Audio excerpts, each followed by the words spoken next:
And our subject matter is chapters 14, 15, and 16. Before I get into it, I want to follow up on the final remarks I made last time. Remember, I was speaking about what Jung had to say concerning the historical Jesus, and I wasn't able to come up with the precise reference that I had in mind. And I wanted to give you that reference. The reference is to volume 2 of the letters. And there are 2 separate letters to Upton Sinclair, one beginning on page 87 and another beginning on page 201, that are quite important, laying out to how Jung understands the historical Jesus. So going on then to tonight's material, first item I wanted to bring up, one that shows up very quickly in chapter 14, something that Jung paid special attention to. We read in Revelation 14, verses 6 and 7, "Then I saw another angel flying high overhead, sent to announce the eternal gospel," that's the way it's usually translated, "to all who live on the earth, every nation, race, language, and tribe." He was calling, "Fear God and praise him, because the time has come for him to sit in judgment. Worship the maker of heaven and earth and sea and every water spring." The item here is the so-called eternal gospel. Jung comments on that in answer to Job. First, in paragraph 719. "The first angel proclaims an everlasting gospel, the quintessence of which is, fear God. There is no more talk of God's love. What is feared can only be something fearful." Then later, in paragraph 733, he enlarges on those sentiments.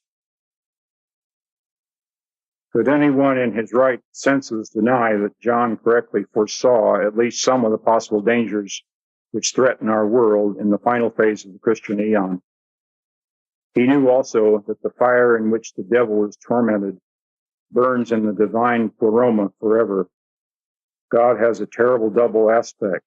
The sea of grace is met by a seething lake of fire, and the light of love glows with a fierce dark heat, of which it is said, ardent non lucet, it burns but gives no light. That is the eternal as distinct from the temporal gospel. One can love God, but must fear him." And that's put in italics. One can love God, but must fear him. Now, understood psychologically, that refers to the fact that proximity to the self is accompanied by anxiety. You remember John at the beginning of his vision in the first chapter. He says, "When I saw him, I fell down in a dead faint." And it's a uniform feature when in the Bible, when individuals encounter an angel, first thing the angel has to say is, "Fear not." I think it's quite important to understand this transpersonal dimension of anxiety. The experience of anxiety is not adequately dealt with personalistically, at least not for adults. Anxiety indicates nearness to the self, and every major anxiety experience is a kind of miniature apocalypse. You remember my psychological formula for the psychological meaning of apocalypse is the coming into consciousness of the self. And anxiety is a harbinger of that phenomenon. One can love God, but must fear him. The next item, at the beginning of chapter 14. We read, I saw Mount Zion, and standing on it the Lamb, who had with him 144,000 people, all with his name and his Father's name written on their foreheads. I heard a sound coming out of the sky like the sound of the ocean, of the roar of thunder. It seemed to be the sound of harpists playing their harps. There in front of the throne, they were singing a new hymn in the presence of the four animals and the elders, a hymn that could only be learned by the 144,000 who had been redeemed from the world. An alternative translation used in some versions is purchased from the world. These are the ones who have kept their virginity and not been defiled with women. They follow the Lamb wherever he goes and have been redeemed or purchased from among men to be the first fruits for God and for the Lamb. It's the term first fruits that I was getting to there. Figure 144,000 we can consider as the apotheosis of the number 12. It's 12 squared times 1,000, so it's 12 raised to higher levels, a totality number. And it's this number who are the elect martyrs who follow the Lamb you recall, who had been sacrificed. It's an interesting theme in the Old Testament, the theme of the first fruits. Yahweh states explicitly that the first fruits of all harvests, and that includes even the first fruit of the human womb, belongs to him, and are supposed to be sacrificed and to him. And if one neglects that requirement, if one eats the first fruits rather than handing them over to Yahweh for his meal, you're inviting disaster. That's stated explicitly in the second chapter of Jeremiah. See, the idea symbolically is that the first fruits are God's food. And if he's not given his meal, he takes it by violence. And this indeed is what happens later in chapter 14 when harvest time comes. I'll get to that later.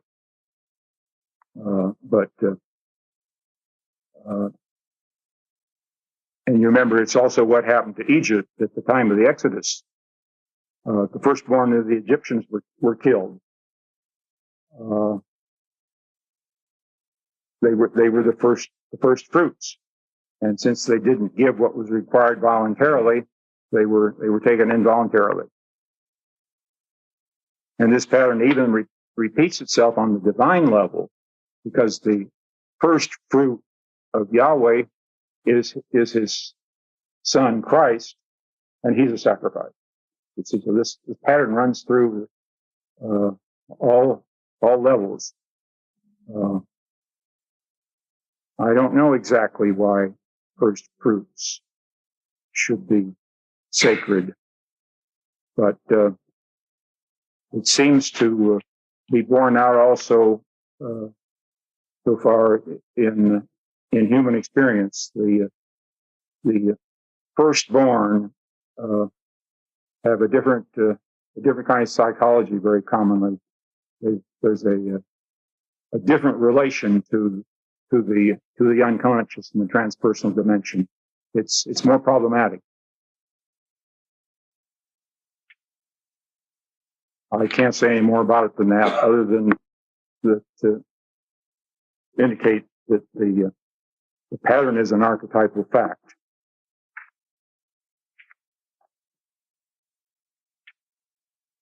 Next item is a little further down in chapter 14.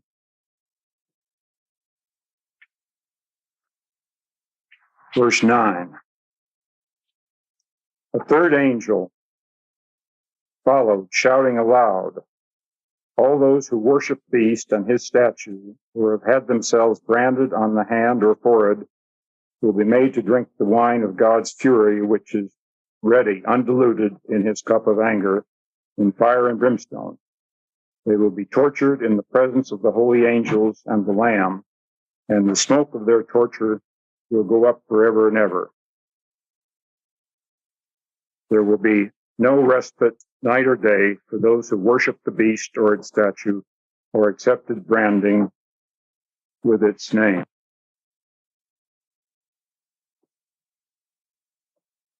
Eternal torture with fire. I think we can state just in simplest terms that refers to the fate of those wholly identified to the primordial psyche. The beast is the primordial psyche. It's the Leviathan Behemoth combination. It's a feature or aspect of ego self-identity.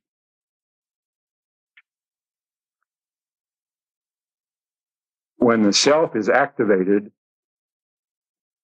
in an individual who is largely identified with the primordial psyche, that individual is tortured by compulsive desires for pleasure and power. Those are the two great beastly principles, pleasure and power. Hungry yearnings, envies, hatreds,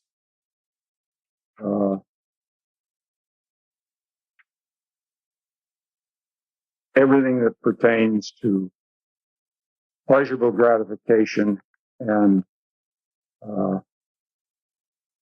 power gratification, being superior.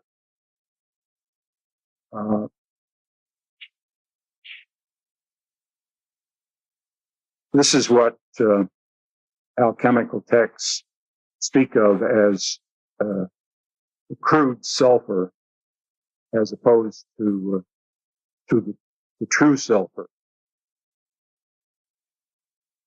And I must, in this context, refer to Jung's classic description of this matter in Mysterium Conjunctionis in paragraph 192.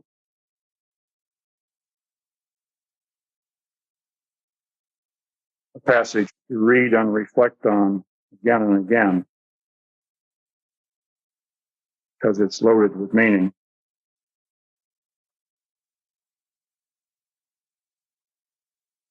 In this passage, he's giving a psychological interpretation of an alchemical allegory, in which the issue of crude sulfur comes up. And he links the crude sulfur with desirousness. That's what desirousness is all about, pleasure and power in simplest terms. And he writes,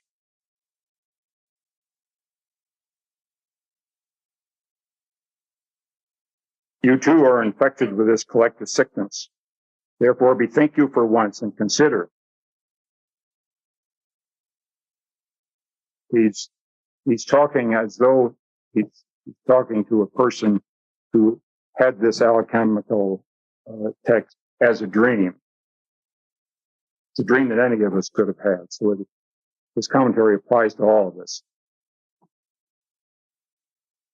You too are infected with this collective sickness.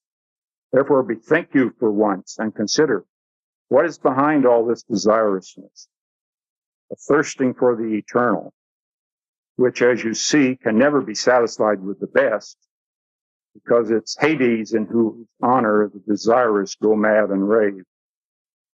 The more you cling to that which all the world desires, the more you are every man who has not yet discovered himself and stumbles through the world like a blind man leading the blind with some nebulistic certainty into the ditch.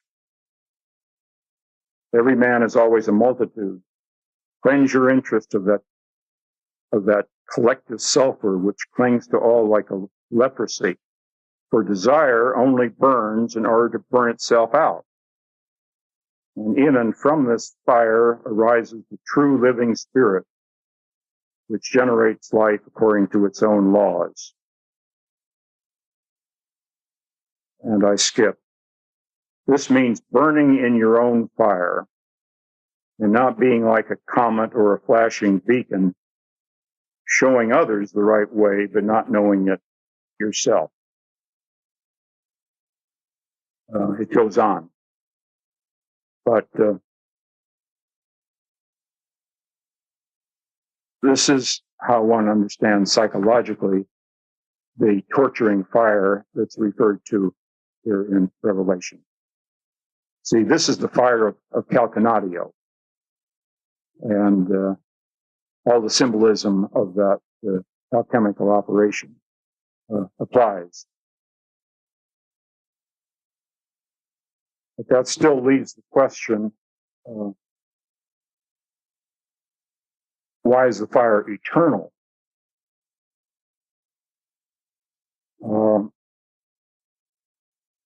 That doesn't sound very auspicious for transformation. I think we can understand that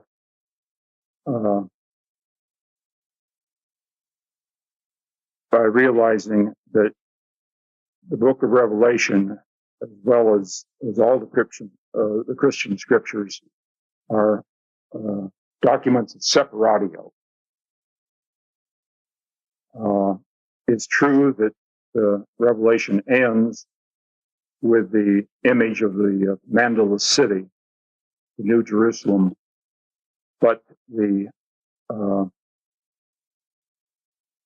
major content of the book as a whole involves a decisive separation, a radical separation, in fact, between heaven and earth, spirit and matter, upper and lower, and spirit and nature. This is a crucial feature of the Christian myth as it evolved and generated Western civilization out of it. So that it's a crucial feature of the Western psyche as a whole. We're all split.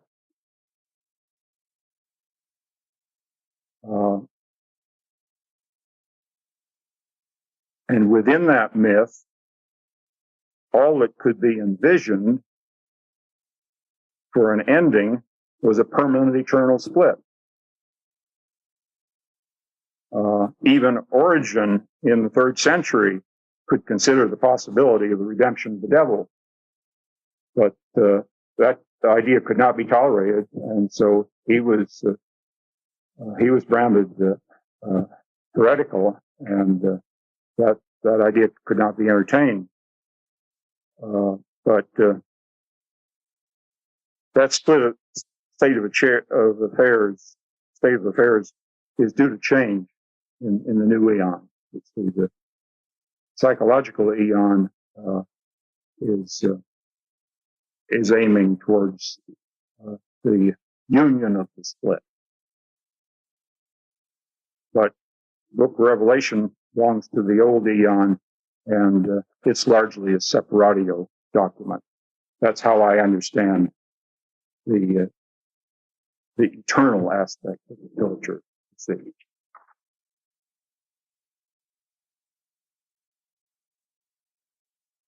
Next item I want to talk about is found starting in verse 14 of chapter 14. Verses 14 to 20. Now in my vision, I saw a white cloud, and sitting on it, one like a son of man with a gold crown on his head and a sharp sickle in his hand. Then another angel came out of the sanctuary and shouted aloud to the one sitting on the cloud, "Put your sickle in and reap. Harvest time has come, and the harvest of the earth is ripe." Then the one sitting on the cloud set his sickle to work on the earth, and the earth's harvest was reaped. Another angel, who also carried a sharp sickle, came out of the temple in heaven. An angel in charge of the fire left the altar and shouted aloud to the one with the sharp sickle, "Put your sickle in and cut all the branches off the vine of the earth. All its grapes are ripe."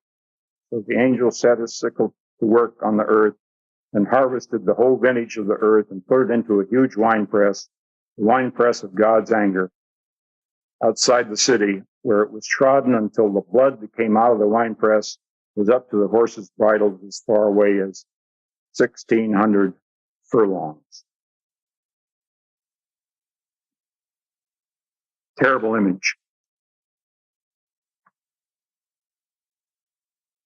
The basic underlying idea here, although it's not spelled out quite explicitly, is that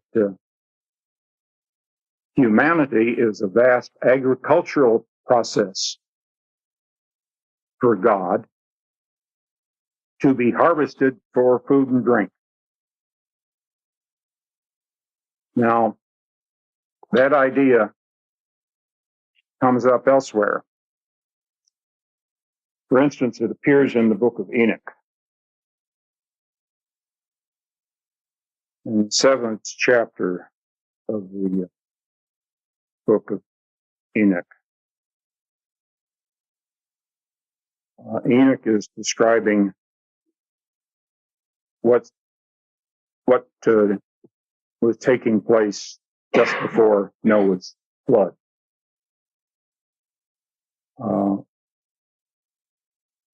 When angels or heavenly beings descended from heaven and married the daughters of men.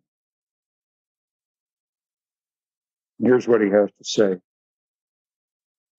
"And all the others, together with them, took unto themselves wives, and each chose for himself one. And they began to go in unto them and to defile themselves with them. And they taught them charms and enchantments and the cutting of roots, and made them acquainted with plants. And they became pregnant, and they bare great giants, whose height was 3,000 ells, who consumed all the acquisitions of men. And when men could no longer sustain them, the giants turned against them and devoured mankind.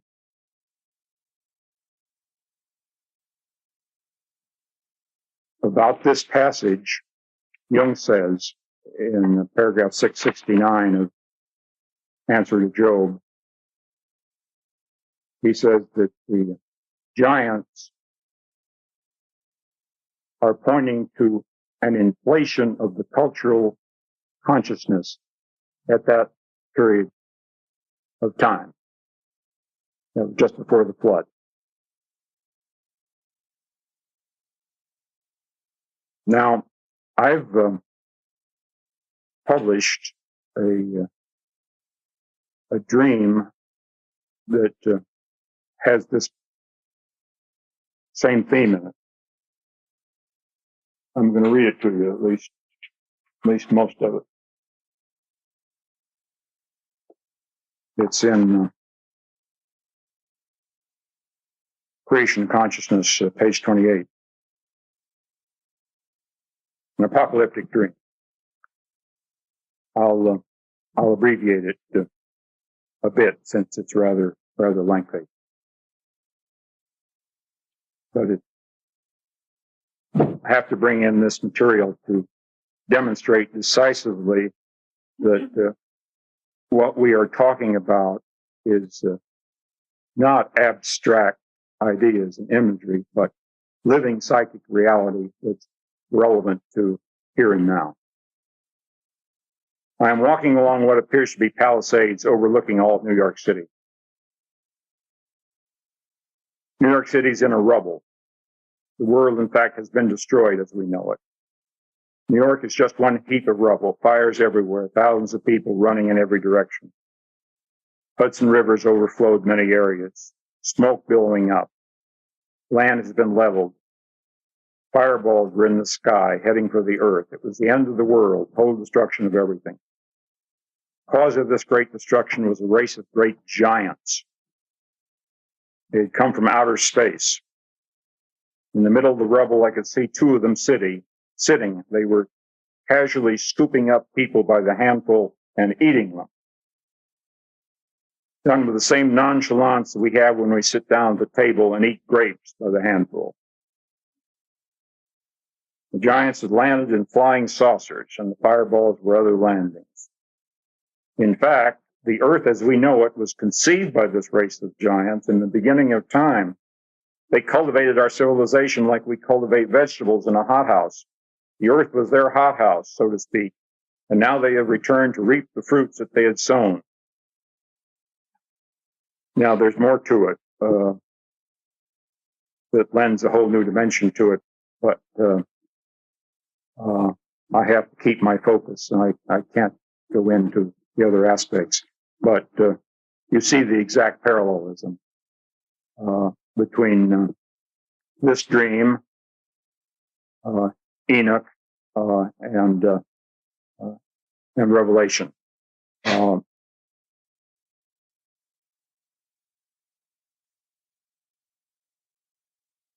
What does it mean to be eaten by giants? It means to succumb to inflation.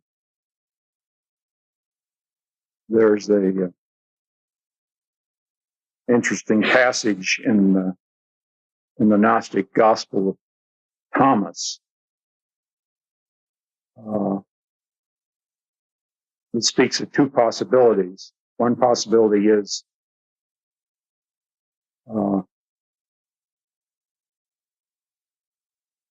lion eats man,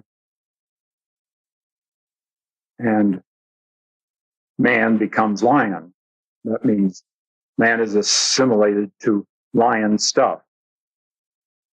The other possibility is man eats lion, and in that case, lion becomes man. And blessed is one, and cursed is the other.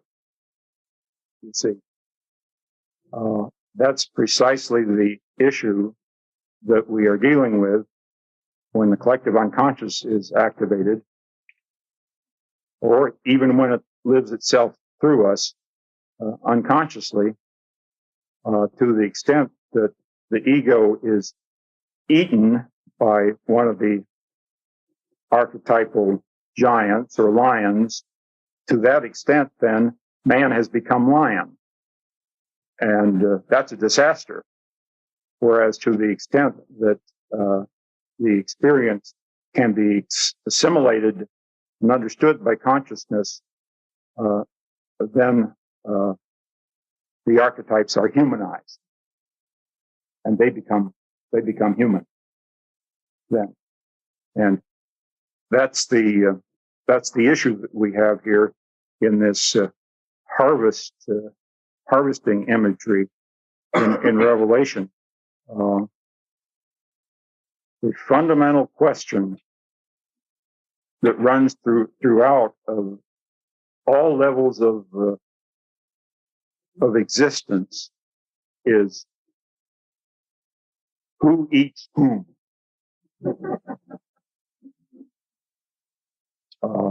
It's absolutely elementary, and it applies on the psychological level every bit as it does on the physical level. Next item starts chapter 15, verse 5. After this, in my vision, sanctuary, the tent of the testimony opened in heaven, and out came the seven angels with the seven plagues, wearing pure white linen, fastened around their waists with golden girdles. One of the four animals gave the seven angels 7 golden bowls, filled with the anger of God, who lives forever and ever. smoke from the glory and the power of God filled the temple so that no one could go into it until the 7 plagues of the 7 angels were completed. Then I heard a voice from the sanctuary shouting to the 7 angels, "Go and empty the 7 bowls of God's anger over the earth." And that then was done. One after another, these 7 bowls of plague and rage were emptied on the earth. Now, just to start with, it's quite remarkable that these loathsome contents should be contained in golden bowls.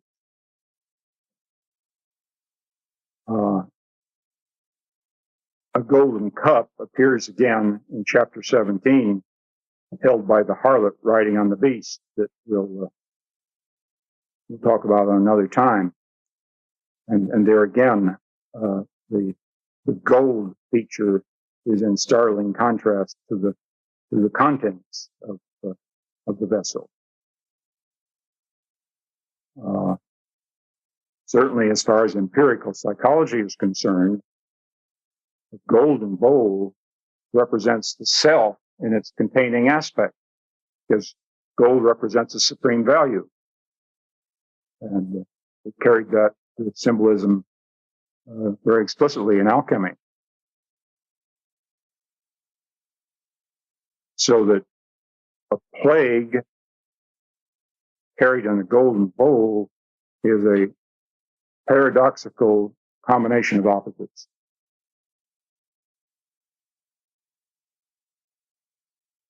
Now, if we just look at this imagery clinically and objectively, and separate ourselves from the horror of it that would be evoked emotionally, what we are seeing is that heaven is being cleansed of a lot of disagreeable stuff.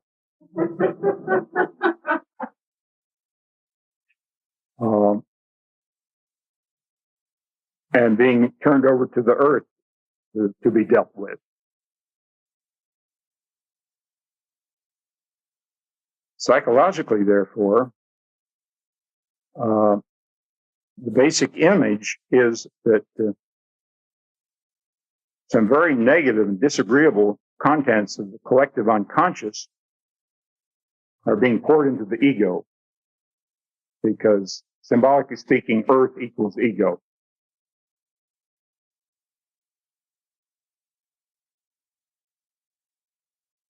And what that indicates then is that there has been, from the standpoint of empirical psychology, there's been a buildup of negative contents in the unconscious, leading finally to an overflow.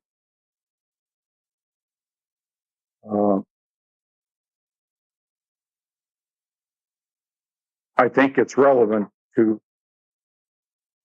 consider such matters, in part at least, as almost mechanical in order to complement the tendency to project punitive purpose on the unconscious, which of course is clearly done in the book of Revelation. But ordinarily, the unconscious does not have a punitive purpose.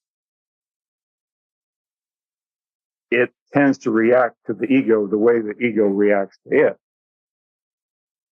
And if it is used as a depository for everything disagreeable, as is so commonly the case, sooner or later it does overflow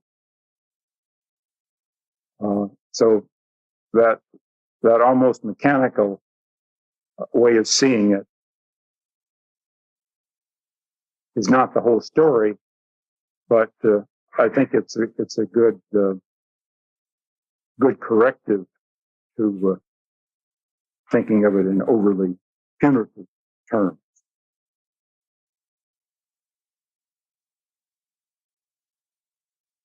More like the laws of gravity that are operating, you see.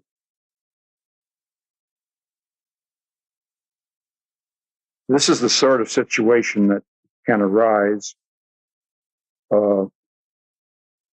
after prolonged and profound neglect of the unconscious, allowing the buildup of problematic libido that the ego has disposed of by repression.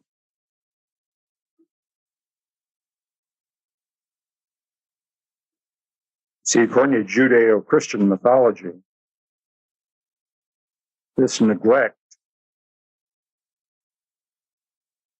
of God's prerogatives, which is the way it's put, failure to pay him the attention that's due, is a sin leading to punishment. So it's thought of in very personal terms. I'd put it differently. I'd say it's worse than a sin. It's a mistake.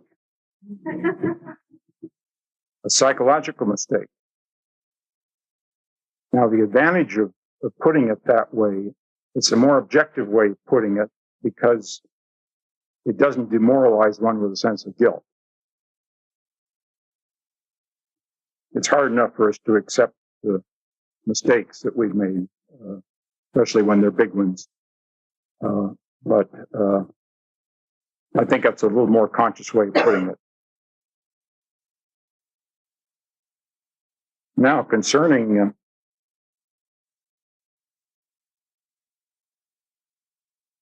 these plagues descending from heaven, a modern dream came to my attention that is relevant to this imagery. This is the dream.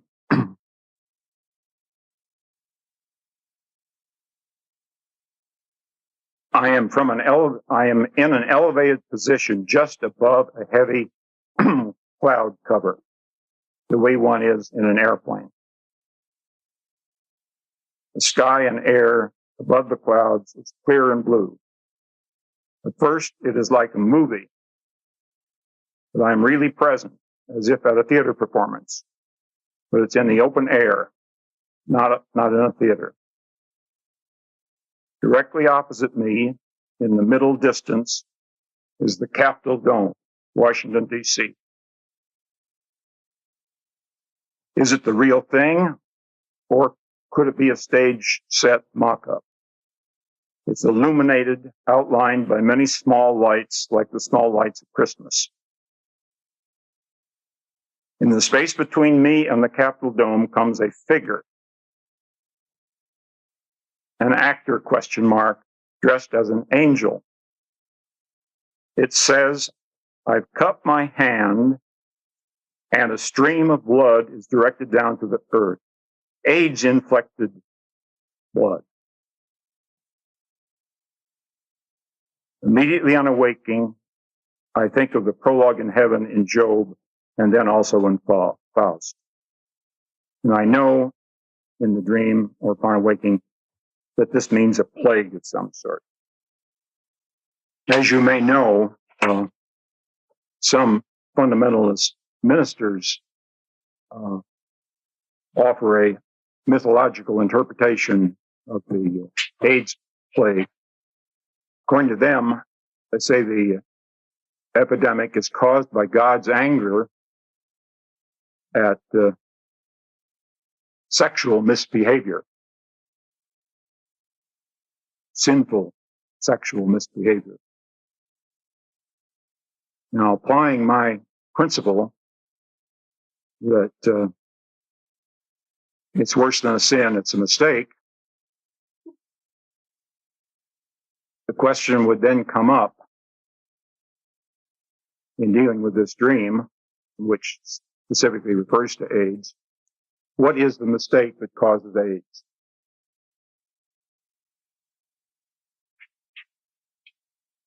I think there's some profound symbolism involved in the whole phenomenology of the AIDS virus. And I would say that the mistake that causes AIDS, speaking on the symbolic level now, is a failure to guard the borders of one's individual identity. Now, I want to explain what I mean, how I arrive at that. AIDS first appeared among a group of promiscuous male homosexuals, euphemistically called sexually active. But some of these individuals are almost unbelievably promiscuous. I know because some of them have been my patients. I know the nature of what goes on. Repeated one-night stands with absolute strangers, bringing strangers into one's own private apartments, night after night, allowing unknown persons to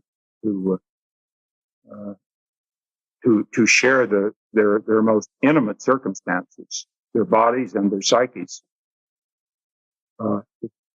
Something that's exceedingly dangerous, just on the physical level. There are murders. It's very dangerous physically, and likewise psychologically. See, it's due to the fact that these individuals feel so profoundly empty within themselves that there's the compulsion to be filled with some kind of intimate contact. But of course, it doesn't work. It's a compulsion that has to repeat itself over and over again, as with all compulsions. Now,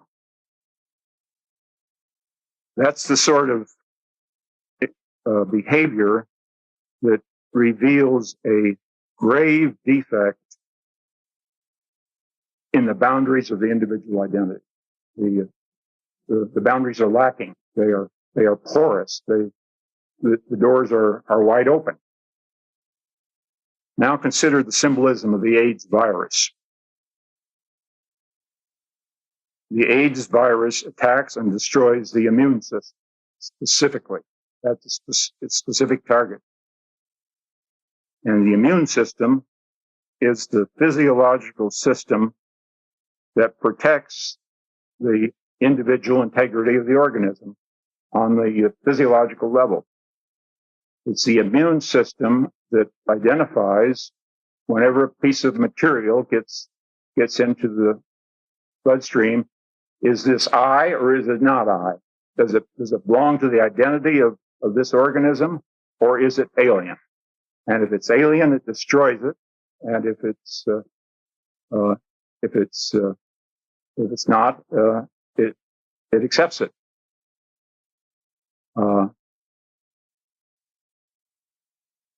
You see, the AIDS virus attacks this system by sneaking into its cells and then directing its cells to make more of the virus.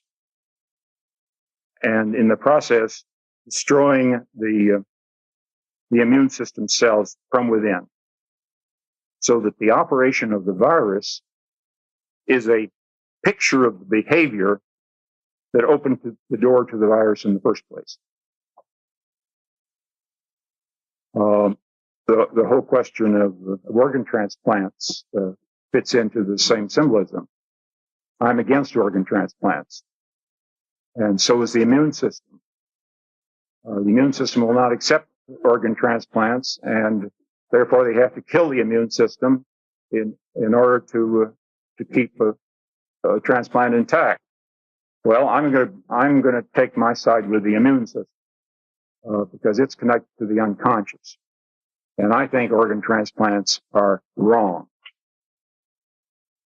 That's a little gratuitous.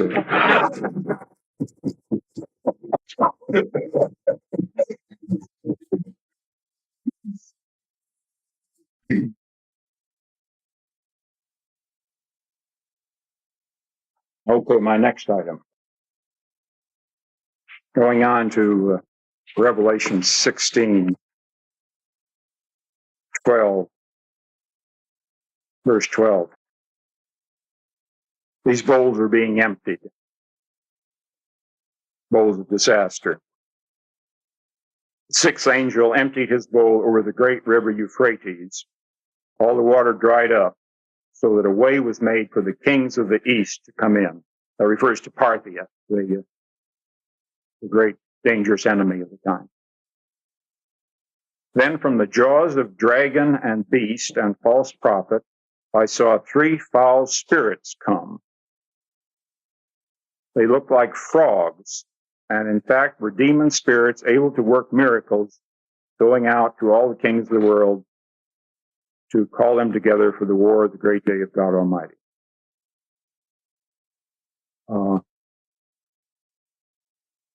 My reference here is to frogs.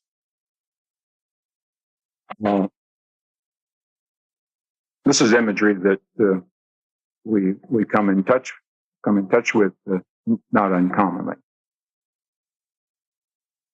Nietzsche had an obsession that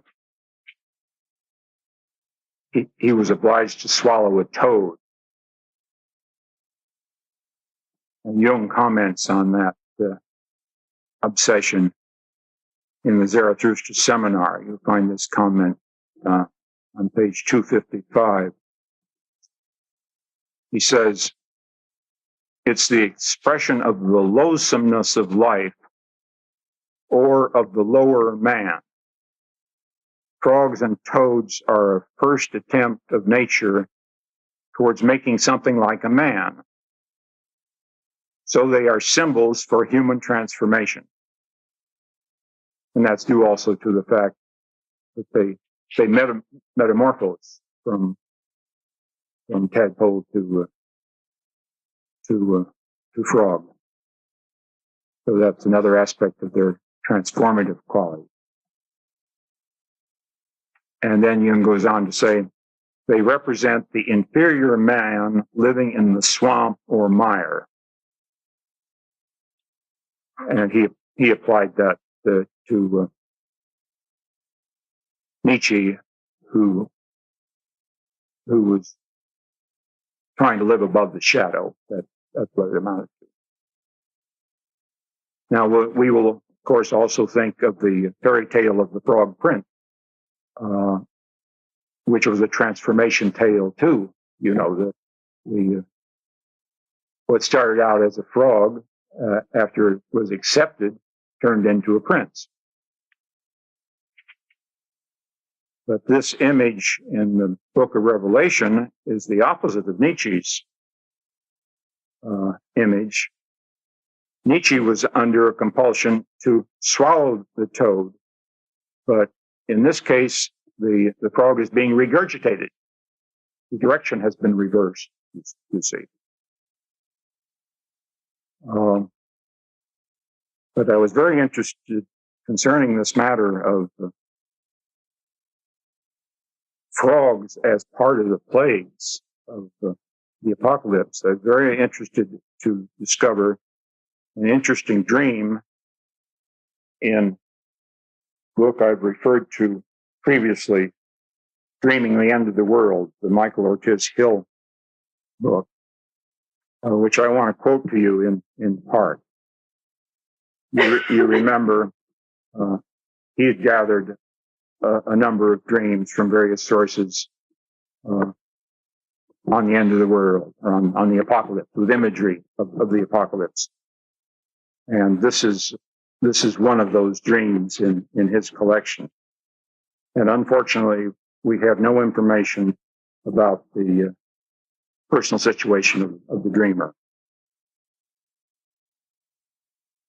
I will abbreviate it for reasons of time. I'm in the desert near Alamogordo, New Mexico. That's where the atomic tests were held. My father's with me. He tells me it is time and directs me to the door. I'm puzzled and excited, not knowing what I'm excited about. I climb on a rusty bicycle and rush down a slight slope to the desert below. The whole horizon is visible, and under the darkening skies, the lights of the city flash on and off. The air is charged as if lightning will soon strike. I realize the bomb is about to drop, and I race ecstatic toward ground zero so I can meet it fully. In my waking life, I've never felt such ecstasy. At ground zero, there is thunder without lightning. Instead of the bomb, an odd frog-like creature drops out of the sky, floating down as slow as a feather, using its large webbed feet as wings. It's about 3 feet tall. As soon as it lands, it is attacked by local people. They beat it mercilessly. I intervene just as they are about to douse it with gasoline and light it. I sit with it and read it a children's book, trying to teach it English. It is very wise, but most of its wisdom seems in its capacity to play. It darts in and out of rabbit holes. I find myself frustrated, even though I know that somehow the specialness of its intelligence is bound up with its playfulness, like a child's. Now that's quite a dream, isn't it? And it's got quite a bit of meaning in it.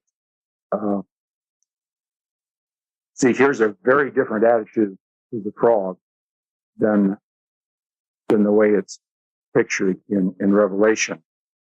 Although the attitude of Revelation is also present in the dream, the local people try to incinerate it, you see. So they try to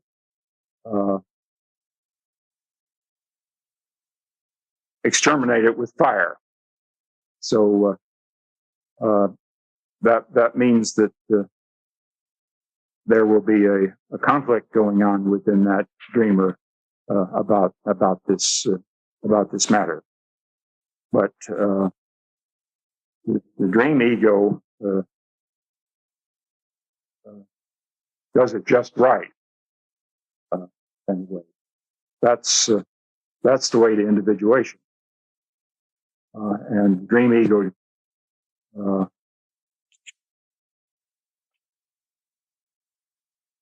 discovers in the process of accepting it that it's a bringer of wisdom and not slimy mire.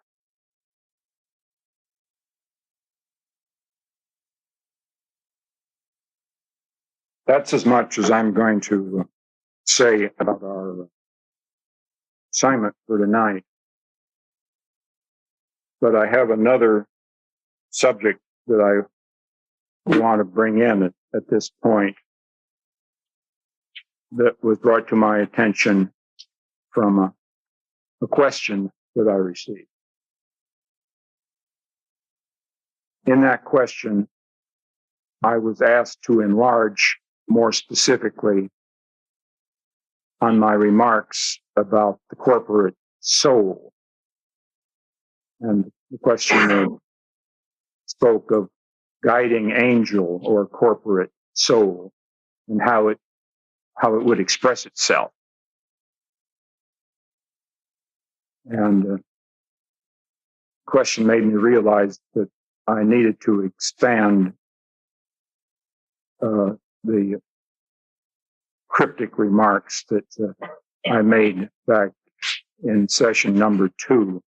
You'll recall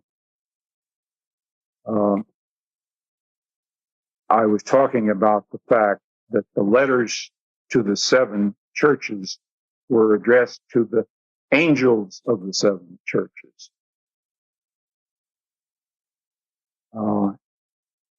Suggesting that we were dealing in psychological terms with an image representing a corporate personality, a collective psychic organism. And I thought that's something that would deserve more attention in Jungian circles. And then I left it at that. And I realized that I should express myself more fully, since group psychology is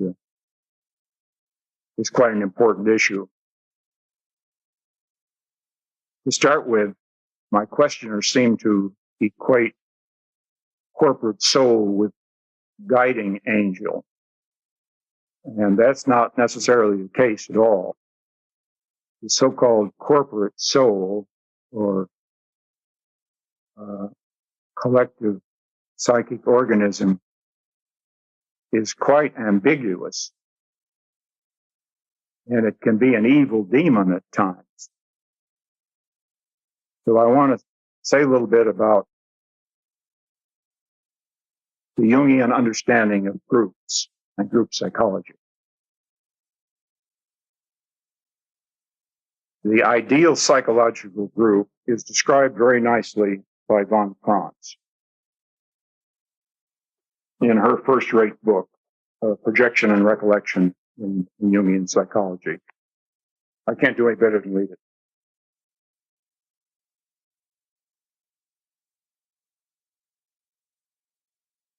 Bonds with other people are produced by the self, and these relations are very exactly regulated as to distance and closeness. I'm reading from page 177 of Projection and Recollection in Jungian Psychology. Bonds with other people are produced by the self, and these relations are very exactly regulated as to distance and closeness. One might describe this as the social function of the self. Each person gathers around him his own soul family, a group of people not created by accident or by mere egoistic motivation, but rather through a deeper, more essential spiritual interest or concern, reciprocal individuation. Whereas relations based merely on projection are characterized by fascination and magical dependence, this kind of relationship by way of the self has something strictly objective, strangely transpersonal about it, gives rise to a feeling of immediate, timeless being together. The usual bond of feeling, says Jung elsewhere, always contains projections that have to be withdrawn. One is to attain to oneself and to objectivity. Objective cognition lies hidden behind the attraction of the emotional relationship. It seems to be the central secret. In this world created by the self, we meet all those many to whom we belong, whose hearts we touch. Here there is no distance but immediate presence. That was in part a quotation from Jung. Now, I've tried to diagram that situation on the board to make it a little clearer. The so-called ideal group. In this setting, each individual has his or her own conscious relation to the self already established. And the relation to the others in the group then is a shared experience of conscious relation to the self. And that's indicated by the fact that each individual is a separate circle, you see. And in this setting, the so-called corporate soul, the collective experience that is shared jointly, has been adequately mediated by each individual, so that the corporate soul, so to speak, is indeed a guiding angel. That's fair to say. But the crucial consideration is that the individuals making up the group each have their own conscious relation to the self. Now, very unfortunately, this is not the usual state of affairs. The usual state of affairs is something more or less like the other diagram. In this scenario, the individual group members do not have individual conscious relations to the self, but instead, the group or corporate soul, to some extent or other, carries the projection of self for some or all of the individuals. And the result then is that there's a certain degree of participation mystique, collective identity. The ego is comfortable in this situation, and as long as it's in conformity with the general viewpoint of the group, of the group spirit, but the group spirit begins to reveal its demonic aspect whenever the individual goes against the group spirit. Then you find the very common phenomenon that the rest of the group gang up on that individual, trying to achieve a greater level of autonomy by being different. Jung has a important statement on this subject in a 1955 letter. I'm going to read you part of it. This comes from volume 2 of the letters, starting on page 218. He's talking about group psychology. Even a small group is ruled by a suggestive spirit, which, if it is good, can have very favorable social effects, though at the expense of mental and moral independence of the individual. The group accentuates the ego. One becomes braver, more presumptuous, more cocky, more insolent, more reckless. But the self is diminished and gets pushed into the background in favor of the average. For this reason, all weak and insecure persons belong to unions and organizations, and if possible, to a nation of 80 million. Then one is a big shot, because he's identical with everybody else, but he loses the self, which is the soul the devil is after, and his individual judgment. The ego is pressed to the wall by the group only if, in his judgment, it is not in accord with the group. Hence, the individual in the group always tends to assent as far as possible to the majority opinion, or else to impose his opinion on the group. The leveling influence of the group on the individual is compensated by one member of it identifying with the group spirit and becoming the leader. As a result, prestige and power conflicts are constantly arising due to the heightened egotism of the mass man.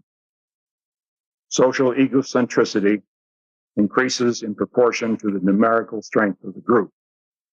Now, these were some additional observations concerning the nature of the corporate personality that I thought I ought to get out. I'll end things with that for tonight.